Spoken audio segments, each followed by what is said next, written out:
Le ministre de l'Intérieur a ordonné des opérations de déguerpissement pour lutter contre les habitations précaires et irrégulières, notamment dans des quartiers de Dakar. Objectif, libérer les espaces illégalement occupés, empêcher les occupations futures, préserver la salubrité et le cadre de vie. Le ministre Mohamedou Bamba Cissé nous explique. Je pense que c'est le lieu de le rappeler.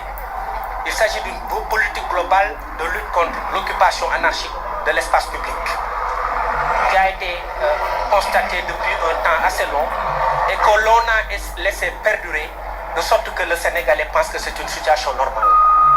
Parce que ce qui n'est pas admissible, c'est qu'on puisse être dans l'hypothèse où ce qui est anormal finalement devient normal aux yeux de tous. Un incivisme qui favorise ces installations anarchiques dans la capitale sénégalaise. Je montrais tout à l'heure à nos collaborateurs les dépôts d'ordures qui sont faits en face du marché Colobane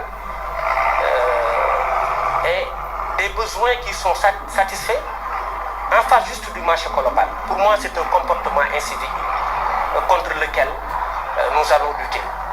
Et je l'ai dit, ça vise un objectif global qui s'étend sur l'ensemble du territoire national. Avec la contribution de nos excellents collaborateurs, on aura le résultat escompté. Pas seulement des étrangers. Donc il ne faut pas penser qu'on est en guerre contre des étrangers. Il s'agit simplement de remettre en scène la bonne discipline. L'occupation normale des voies publiques et non l'occupation anarchique des voies publiques. C'est tout. Donc on a constaté que ça, c'est le cas également sur certaines zones du territoire national et des solutions seront apportées.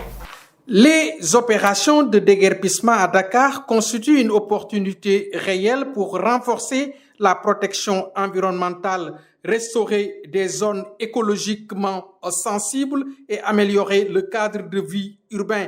Mais le succès d'une reconquête dépendra largement de la manière dont ces opérations sont menées. Si elles sont juste transparentes, intégrées dans une vision d'aménagement durable et elles tiennent compte des réalités socio-économiques des populations concernées.